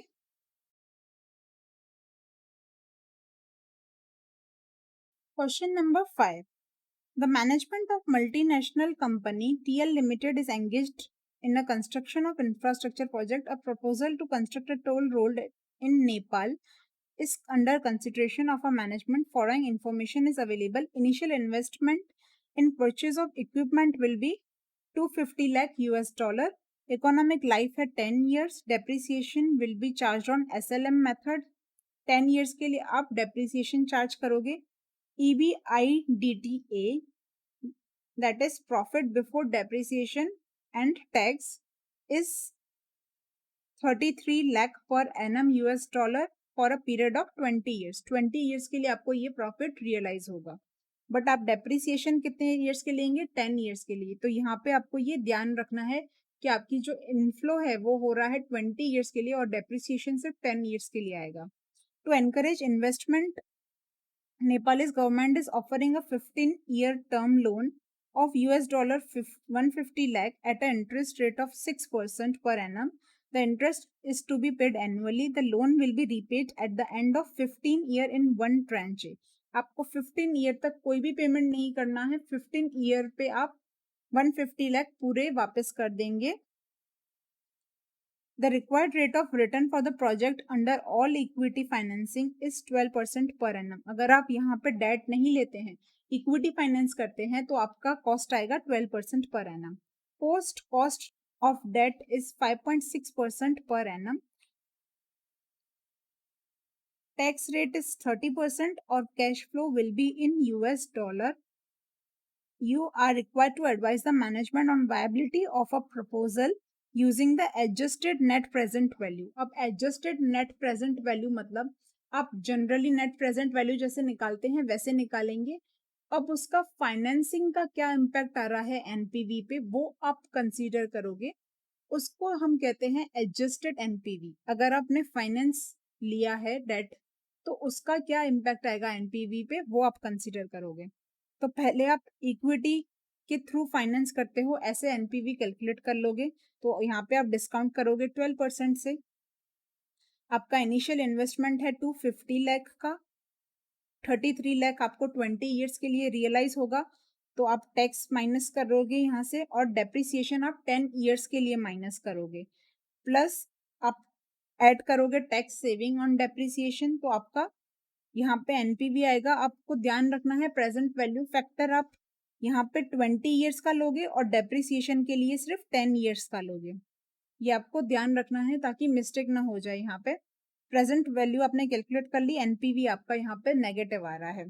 अब आपको कैलकुलेट करना है impact of financing by debt. अगर आपने डेट से फाइनेंस किया तो आप 150 लाख का लोन लोगे, इंटरेस्ट आप 15 साल के लिए पे करोगे एट द रेट ऑफ 8%। तो आपने इंटरेस्ट पे किया, आपका कॉस्ट है यहाँ पे 8%, तो 8% से आप डिस्काउंटिंग करोगे। अब टैक्स सेविंग ऑन इंटरेस्ट कितना होगा वो आप कंसीडर कर लोगे और रीपेमेंट आपको करना है at the end of 15 year. तो आपका एनपीवी आ जाएगा ये डेट का। तो डेट का आप एनपीवी ऐड कर लोगे बेस एनपीवी में। This is the base NPV. Base NPV में अगर आप डेट का ऐड कर लोगे this will be adjusted present value of a project. या फिर आप सिर्फ ये टैक्स सेविंग जो है, जो आपके इंटरेस्ट पे टैक्स सेविंग होगी, सिर्फ आप उसको भी कंसीडर कर सकते हैं। तो आप टोटल इसका लेंगे प्रेजेंट वैल्यू तो आप इसको भी ऐड कर सकते हैं, या फिर आप टोटल एनपीवी कैलकुलेट कर लीजिए इनफ्लो आउटफ्लो सबको कंसीडर करके। या फिर आप सिर्फ डायरेक्ट टैक्स सेविंग जो होगी इंटरेस्ट पे वो आप ऐड कर लो, तो भी आप एडजस्टेड प्रेजेंट वैल्यू निकाल सकते हैं।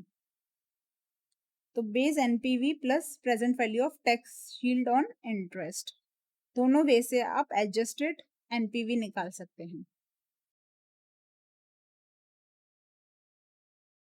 Next question is question number 6। A US-based company is planning to set up a software development unit in India. Software developed at Indian unit will be bought back by US parent at a transfer price of 10 million US dollar. अब India में आप develop करोगे और उसे आप फिर US लेके जाओगे सॉफ्टवेयर को। The unit will remain in existence in India for 1 year. एक ईयर के लिए यूनिट इंडिया में होगा। Software is expected to get developed within this time frame. The US-based company will be subject to corporate tax of 30% and withholding tax 10% in India. अब India में उसको 10% withholding tax पे करना पड़ेगा and will not be eligible for tax credit in US. ये withholding tax का उनको कोई credit नहीं मिलेगा US में। The software developed will be sold in US market for 12 million US dollar. Other estimates are rent, manpower cost, administrative cost. Advise the US company on financial viability of a project। Rupee dollar rate आपको दिया हुआ है।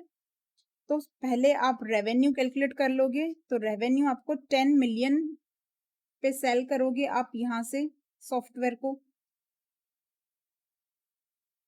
India से आप US लेके जाओगे 10 million पे। आगे आप कस्टमर को सेल करोगे 12 मिलियन पे। तो आप तो पहले 10 मिलियन के अकॉर्डिंग ही कंसीडर करोगे। तो 10 मिलियन को आपने रुपीस में कन्वर्ट कर लिया।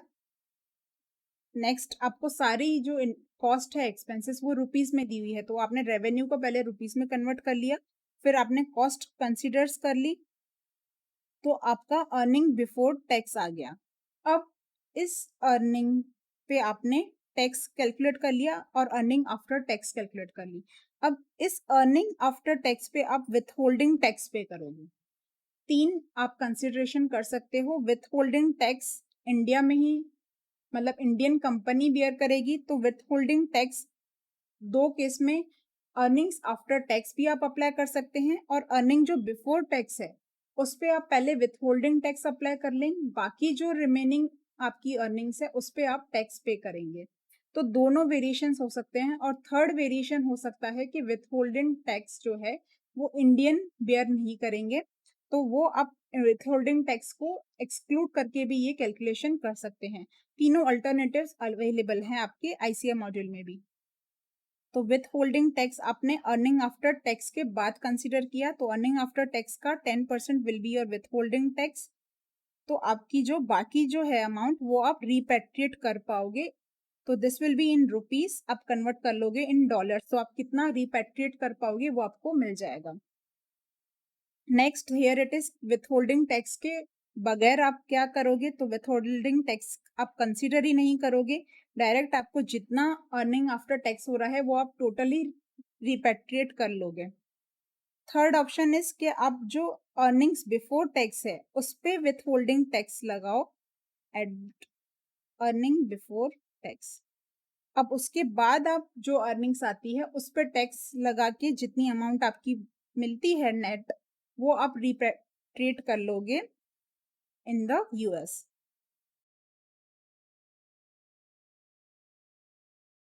नेक्स्ट 7th क्वेश्चन, ये बहुत ही सिंपल है। आपको यहाँ पे कॉस्ट दी हुई है, यूनिट्स दिए हुए हैं, कितने प्रोड्यूस कर रहे हैं और सेलिंग प्राइस दी हुई है। आपको यहाँ पे करंट रेट दिया हुआ है, रेट पे क्या चेंज आएगा वो आपको दिया हुआ है, कॉस्टिंग पे कितना चेंज आएगा और क्या वैल्यू पे चेंज आएगा वो आपको दिया हुआ है। अब आपको प्रोबेबिलिटी दिया हुआ है यहाँ पे। नेक्स्ट आपको दिया हुआ है कि आपका 1 मिलियन एनुअली डेप्रिसिएशन होगा। तो आपको कैश फ्लो आप निकाल लोगे। आपकी number of units multiply by the selling price. Cost cost हर एक ईयर में डिक्रीज हो रही है वो आप कंसीडर करोगे। तो प्रॉफिट आपका कैलकुलेट हो जाएगा minus depreciation less tax at depreciation तो आपको कैश फ्लो मिल जाएगा। ये कैश फ्लो है in US dollar. Expected value of cash flow assuming no repatriation of profits. आप कोई भी प्रॉफिट्स रिपेट्रिएट नहीं करोगे, उसके बेसिस पे आप कैश फ्लो निकाल लोगे। तो यहाँ पे एक्सपेक्टेड वैल्यू आपको निकालनी है कैश फ्लो की, तो ये कैश फ्लो आपको मिल गया और प्रोबेबिलिटी आपको दिया हुआ है, तो आप मल्टीप्लाई करोगे कैश फ्लो को बाय द प्रोबेबिलिटी, तो आपको एक्सपेक्टेड कैश फ्लो मिल जाएगा। एक्सपेक्टेड वैल्यू निकालनी है। थर्ड में आपको निकालना है investment proposal assuming an initial investment US dollar 25 million. 25 million US dollar आप इन्वेस्ट कर रहे हैं। रिक्वायर्ड रिटर्न है 11%। और जो सेकेंड ऑप्शन में आपको कैश फ्लो था वही आप अज्यूम कर रहे हैं कि आपको ग्रो होगा 3% पर एनम इन परपेचुइटी। तो आप परपेचुइटी इंक्रीज हो रहा है तो परपेचुइटी की आप वैल्यू निकाल लोगे।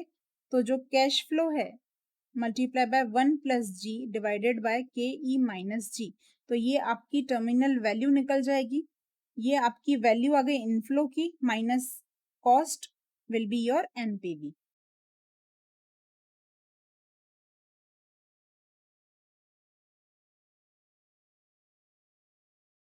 Next, question number 8. K Limited currently operates from 4 different buildings and want to consolidate into one building. इसकी cost होगी 90 crore in rupees. The board of K Limited had approved the plan to fund the above cost by ECB loan of 10 million pound from G Bank Limited. The loan will be availed on 1st April and interest payable on half yearly rest. Half yearly आपको interest पे करना है, तो आपकी maturity life accordingly है 3.4 years. Overall life है 5 years, but आपकी जो मैच्योरिटी है वो हो गई 3.4 ईयर्स में। अपफ्रंट फी है 1.2%। इंटरेस्ट कॉस्ट आपकी लाइबोर प्लस 2.5 मार्जिन, तो लाइबोर है 1.05, तो टोटल आपकी कॉस्ट कितनी आ जाएगी 3.55% interest cost. K Limited also entered into the hedging at the rate of 90 to cover the exposure on account of ECB loan, and the cost of hedge is coming to be 4%।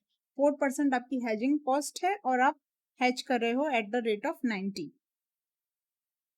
आपको overall cost calculate करनी है percentage में और rupees में on the annual basis. तो पहले आप overall cost consider कर लोगे 3.4 ईयर्स को लेके। तो 3.4 ईयर्स के लिए आपको एक अपफ्रंट फी पे करनी पड़ रही है, उसका तो कोई ईयर्स से लेना देना नहीं है। अपफ्रंट फी आप पे करोगे 10 मिलियन पे, 1.2 दैट इज 1,20,000। इंटरेस्ट आप पे करोगे 10 मिलियन पे 3.55%, और मैच्योरिटी लाइफ कितनी है 3.4 ईयर्स। तो इतना आपका interest cost plus hedging cost. Hedging cost कितना होगा 10 मिलियन पे 4% मल्टीप्लाई बाय 3.4 ईयर्स, तो आपका हैजिंग कॉस्ट टोटल आ जाएगा। तो ये आपकी आएगी टोटल कॉस्ट। अब आपको परसेंटेज में निकालना है टोटल कॉस्ट, तो this divided by the investment कितना था 10 million divided by the years. आप डिवाइड बाय ईयर्स करोगे तो आपको एक ईयर के लिए कितना है वो मिल जाएगा। एक ईयर का आपका है परसेंटेज 8%। अब आपको इसको रुपीस में कन्वर्ट करना है, तो रुपीस में कन्वर्ट करने के लिए आप ये पाउंड की वैल्यू को, दिस पाउंड वैल्यू को आप रुपीस में कन्वर्ट करोगे डिवाइडेड बाय द ईयर्स 3.4, तो आपका रुपीस टर्म में ओवरऑल एनुअल कॉस्ट आ जाएगा। नेक्स्ट आपको पूछा है हेजिंग का कॉस्ट रुपीस में। रुपीस में हेजिंग का कॉस्ट कितना होगा, तो पाउंड में कितना है यहाँ पे हेजिंग का कॉस्ट आपका 13,60,000। तो 13,60,000 को आप रुपीस में कन्वर्ट कर लोगे तो आपका टोटल हेजिंग कॉस्ट आ जाएगा। या फिर आप पाउंड 10 मिलियन बोरो कर रहे हैं, 10 मिलियन को आप रुपीस में कन्वर्ट कीजिए मल्टीप्लाई बाय हेजिंग कॉस्ट 4%, तभी भी आपको हेजिंग कॉस्ट मिल जाएगा रुपीस में। नेक्स्ट आपको क्या पूछा है, K limited wants to pursue an aggressive approach. अब एग्रेसिव अप्रोच मतलब आप कोई हेजिंग नहीं लेंगे, डायरेक्ट जो होगा फ्लक्चुएशन आप उसको ही बियर करेंगे। You have to calculate net gain and loss when 10% appreciation और डेप्रिसिएशन इज टी। अब 10% एप्रिशिएट हो रहा है और 10% डेप्रिशिएट हो रहा है, दोनों केस में आपको वैल्यूज निकालनी है।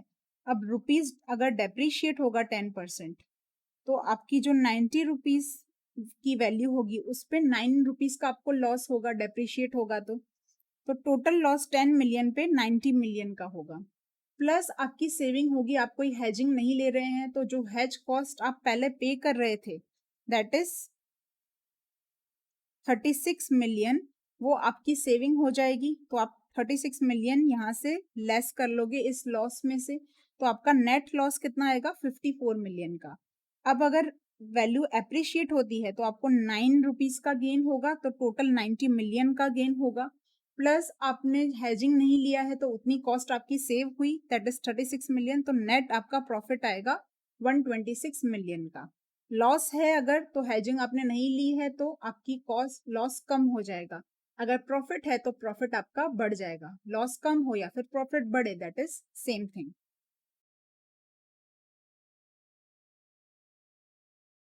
Now question number 9, on 1st February XYZ Limited, a laptop manufacturing, imported a particular type of memory chip from South Korea.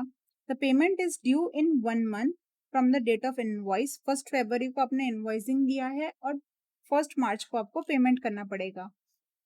कितने का है? 1190 मिलियन साउथ कोरियन वॉन। ये साउथ कोरियन में आपको दिया हुआ है value, that is 1190 million. Following spot exchange rate आपको अवेलेबल है, ये स्पॉट एक्सचेंज रेट अवेलेबल है। Since hedging of foreign exchange risk was a part of company's strategic policy, no hedging was available in South Korean an offshore non deliverable forward market for hedging the same risk. तो वहां पे आपको US dollar and South Korean का hedging available है, direct आपको rupees and South Korean का कोई hedging available नहीं है। For the notional amount of 1 lakh to be settled at the reference rate declared by the Bank of Korean. After 1 month, आपको dealer ने आपके लिए वैल्यू रखी है, ये रेट दिया हुआ है डीलर का रेट, तो this is the rate for hedging. Forward contract का रेट दिया हुआ है और आपको स्पॉट मार्केट रेट्स दिए हुए हैं। आपको कैलकुलेट करना है position of a company by doing nothing and opting for the forward contract. Forward contract पे आपका क्या पेमेंट, आपका क्या गेन लॉस होगा, और अगर आप कुछ भी नहीं करते हैं तो आपका गेन एंड लॉस क्या होगा। तो आप गेन और लॉस कैसे कैलकुलेट करोगे? अगर आप 1st February पे पेमेंट कर लेते हैं तो कितना पे करोगे, और अगर आप उसे मार्च पे करते हो तो कितना पे करोगे। The difference will be your gain and loss. अगर gain and loss do nothing में कम आता है, सॉरी लॉस कम आता है या फिर गेन ज्यादा आता है, तो जिसमें गेन ज्यादा होगा लॉस कम होगा वो एडवाइसेबल ऑप्शन होगा। तो यहाँ पे आपको एक्सचेंज रेट कंसीडर करना है, तो यहाँ पे आपको डायरेक्ट एक्सचेंज रेट नहीं दिया हुआ है, आपको क्रॉस रेट अप्लाई करना है। अब क्रॉस रेट आप कैसे अप्लाई करोगे? आप INR यहाँ पे आप सेल करोगे और यूएस डॉलर बाय करोगे। यूएस डॉलर बाय करके आप साउथ कोरियन खरीदोगे, यहाँ पे आप यूएस डॉलर सेल करोगे और यहाँ पे आप यूएस डॉलर बाय करोगे। ओके, तो यहाँ पे आप यूएस डॉलर का बाइंग रेट अप्लाई करोगे, दैट इज 75.5, और यहाँ पे आप सेलिंग रेट अप्लाई करोगे, दैट इज 1190। इसको आप कंसीडर करके आप अपना क्रॉस रेट निकाल लोगे। तो आगे जहाँ पे भी आपको रेट्स दिए हुए हैं आपको इसी प्रपोर्शन में आपको क्रॉस रेट कैलकुलेट करना है। तो आपका क्रॉस रेट कैलकुलेट हो जाएगा, क्योंकि आपका ये साउथ कोरियन में है अमाउंट, इसीलिए आपको साउथ कोरियन का रेट चाहिए। तो साउथ कोरियन आपको चाहिए और यूएस डॉलर आप सेल करेंगे। तो आपने 75.5 डिवाइडेड बाय 1190 निकाल लिया, क्योंकि यहाँ पे आपको ये South Korean divided by dollar दिया हुआ है और आपको इसका इनवर्स चाहिए। तो आप डिवाइड बाय 1190 करोगे तो आपका क्रॉस रेट आ जाएगा। यहाँ पे आपको रुपीस बाय डॉलर दिया हुआ है and South Korean by dollar, तो आपको क्रॉस रेट के लिए क्या चाहिए है? Rupees by dollar multiply by dollar by South Korean. तो आप इसका इनवर्स ले लोगे। इस तरह से आपका क्रॉस रेट कैलकुलेट हो गया। आप मार्च के लिए भी यहाँ से क्रॉस रेट कैलकुलेट कर पाओगे।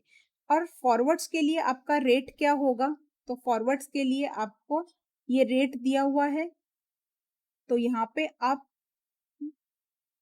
ये रेट लेंगे क्योंकि आप यूएस डॉलर सेल करेंगे तो आपका रेट आएगा 1190। बट आप इसको जब बाद में इसको सेटल करेंगे तब आपका रेट आएगा सेलिंग का। यहाँ पे आपका बाइंग का रेट आएगा और बाद में आपका रेट आएगा सेलिंग का, दैट इज 1187। ये आपको फॉरवर्ड्स के लिए ध्यान देना है, यहाँ पे क्रॉस रेट और फॉरवर्ड का रेट की कैलकुलेशन को आपको ध्यान से करना है, then this sum will be easy for you. आपने क्रॉस रेट निकाल लिया, अब आपकी अमाउंट पेएबल थी 1190। आपने क्रॉस रेट से आपने निकाल लिया कि आपने 1 फरवरी पे आप पे करते तो 754.46 लाख पे करते। अगर आप 1 मार्च पे कर रहे हैं तो आप पे कर रहे हैं 759.22। तो जो आप एक्स्ट्रा पे कर रहे हैं that is the exchange rate laws, अगर आप कुछ भी नहीं कर रहे हैं। अब अगर आपने फॉरवर्ड्स लिए तो फॉरवर्ड पे जो आपका प्रॉफिट होगा that will reduce your cost। अब hedging to forwards, अब फॉरवर्ड्स के लिए आपने पहले बाय किया था, यूएस डॉलर सेल किए थे आपने, नेक्स्ट सेटल करने के लिए आप यूएस डॉलर बाय करोगे। तो आपने यहाँ पे 1190 पे आपने सेल किया था यूएस डॉलर और आप इसको बाय कर रहे हो 1185 पे, तो difference will be your profit. अब आप इसको डिवाइड करोगे, आपका यहाँ पे जो अमाउंट है that is in the south Korean, अब आप उसको यूएस डॉलर में कन्वर्ट करोगे। यूएस डॉलर में आपका प्रॉफिट आ जाएगा क्योंकि यहाँ पे आपको रेट यूएस डॉलर और साउथ कोरियन के बीच में दिया हुआ है, तो यूएस डॉलर में आपका प्रॉफिट आ जाएगा। अब इस यूएस डॉलर के प्रॉफिट को आप कन्वर्ट करोगे इन रुपीस, और आप रुपीस में अगर मार्च में पे करते तो कितना पे करते, 759। बट आपके फॉरवर्ड्स की वजह से आपका कम पेमेंट करना पड़ेगा, दैट इज 756, क्योंकि फॉरवर्ड पे जो आपको प्रॉफिट हुआ that will reduce your amount payable, तो आपका अमाउंट पेएबल आ जाएगा 756। अब यहाँ पे आप पे कर रहे हैं 756 फॉरवर्ड्स के अकॉर्डिंग, बट आप अगर फरवरी में पेमेंट कर देते तो आप 754 पे करते, तो रिमेनिंग आप एक्स्ट्रा पेमेंट कर रहे हैं 1.57 का, ड्यू टू आप मार्च में पे कर रहे हैं उसकी वजह से। बट आप यहाँ पे फॉरवर्ड में कंसीडर करोगे तो आपका लॉस आ रहा है 1.57, और अगर आप कुछ नहीं करते हो तो आपका लॉस है 4.76। तो फॉरवर्ड्स में आपका लॉस कम है तो फॉरवर्ड लेना एडवाइसेबल है।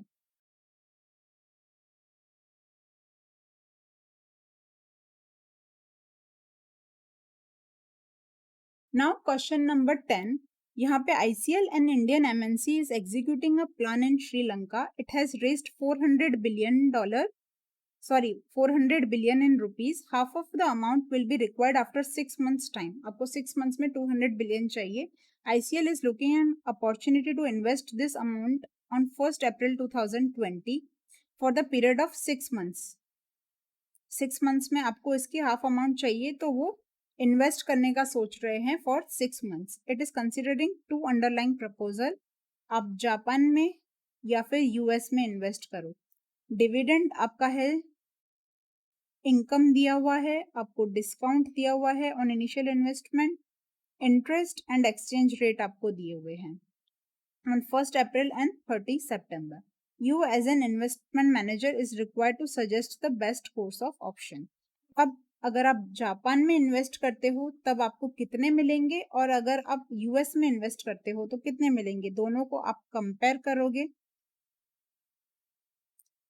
यहाँ पे आप इन्वेस्ट कर रहे हो 400 बिलियन, जापान में आपको मिल रहे हैं, डिविडेंड मिल रहा है और income for from stock lending मिल रही है, और डिस्काउंट ऑन इनिशियल इन्वेस्टमेंट है 2% का। तो आप की अवेलेबल अमाउंट है 200 लाख, क्योंकि 400 लाख में से आपको 200 लाख तो चाहिए होगा, बाकी रिमेनिंग आप 200 लाख इन्वेस्ट करोगे। तो 200 लाख आपने इन्वेस्ट किया, एट द एक्सचेंज रेट आप कन्वर्ट कर लोगे, this is in your rupees, तो आप जापानीज में कन्वर्ट कर लोगे ओके, आपको ये एक्सचेंज रेट दिए हुए हैं, आप रुपीस को कन्वर्ट कर रहे हो जापानीज में, तो आप रुपीस सेल करोगे और जापानीज येन बाय करोगे। ओके, आपको रेट दिया हुआ है, आपने कन्वर्ट कर लिया। डिविडेंड इनकम आपको दिया हुआ है 25 का, स्टॉक लैंडिंग इनकम आपको दिया हुआ है इन जापानीज येन। तो आपका जो इन्वेस्टमेंट वैल्यू है वो 2% डिस्काउंट पे है, तो आपने इन्वेस्ट किया था 316, तो आपका इन्वेस्टमेंट टोटल कितना हुआ था 309.68। तो आपका amount available at the end कितना होगा, आप इनको ऐड करोगे, this will B amount available at the end. इसको आप कन्वर्ट कर लोगे इन रुपीस, तो आपको रुपीस में अमाउंट मिल गई। तो आपने इन्वेस्ट किए थे 200 बिलियंस और आपको मिल रहे हैं 220 बिलियंस, तो आपको 20.76 का गेन हो रहा है बाय इन्वेस्टिंग इन जापान। अब आप यूएस डॉलर में इन्वेस्ट करोगे अगर, तो कितना आपको गेन होगा वो आप कैलकुलेट कर लोगे। अब यूएस डॉलर में इन्वेस्ट करने पे आपको इनकम नहीं, डिविडेंड नहीं मिल रही, इनकम फ्रॉम स्टॉक लैंडिंग नहीं मिल रही है, सिर्फ इंटरेस्ट मिल रहा है 5% का, क्योंकि यहाँ पे आप ट्रेजरी बिल्स में इन्वेस्ट कर रहे हो, 5% का आपको इंटरेस्ट मिल रहा है। तो आपने 200 को कन्वर्ट कर लिया यूएस डॉलर में, यूएस डॉलर में आपको 5% का इंटरेस्ट मिला फॉर 6 मंथ्स, तो आपको कितना नेट मिलेगा इन डॉलर्स, इसको आप कन्वर्ट कर लोगे इन रुपीस, माइनस आप 200 करोगे योर इन्वेस्टमेंट, तो आपको गेन मिल जाएगा। अब आप देखो गेन दोनों में सेम है, तो आप कहीं पे भी इन्वेस्ट करो, this is an indifferent option. Equivalent amount is received in both the option, so it is an indifferent position.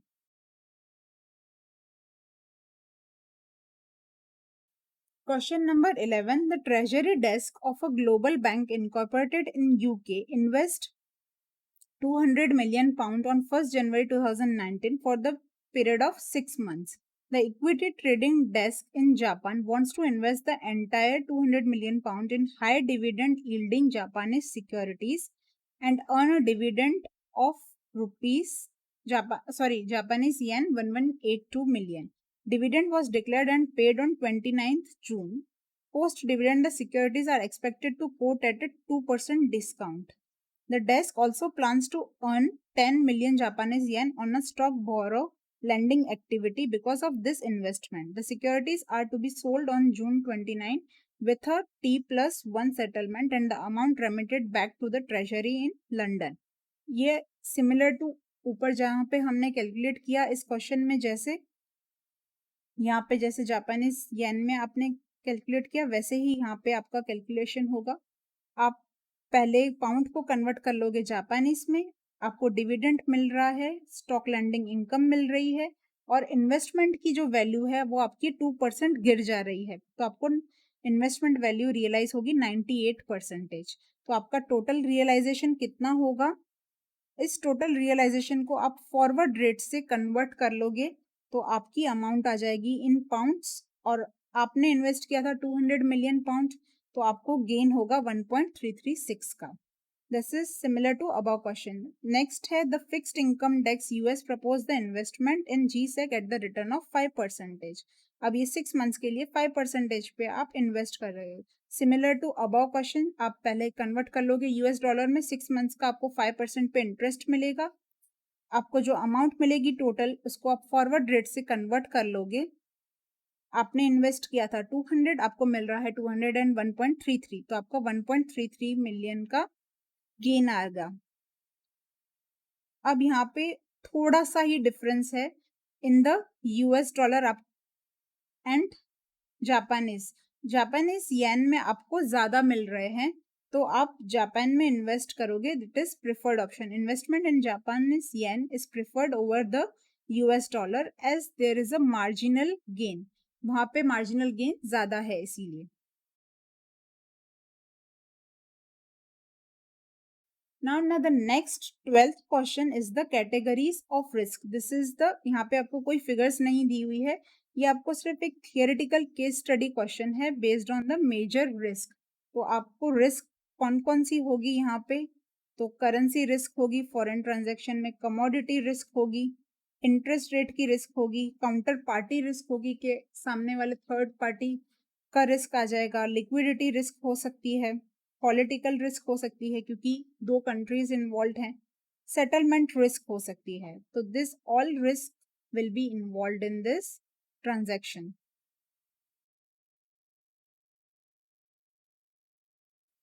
तो यहाँ पे आपका ये चैप्टर एंड होता है। आप इसको एक बार लिख के ज़रूर प्रैक्टिस कीजिएगा क्योंकि इस चैप्टर में बहुत ज़्यादा चांसेस होते हैं कहीं पे आप छोटी-मोटी एरर्स कर लें।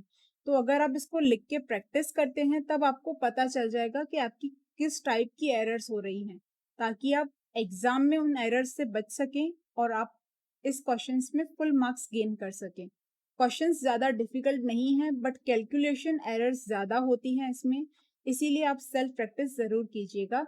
So thank you everyone.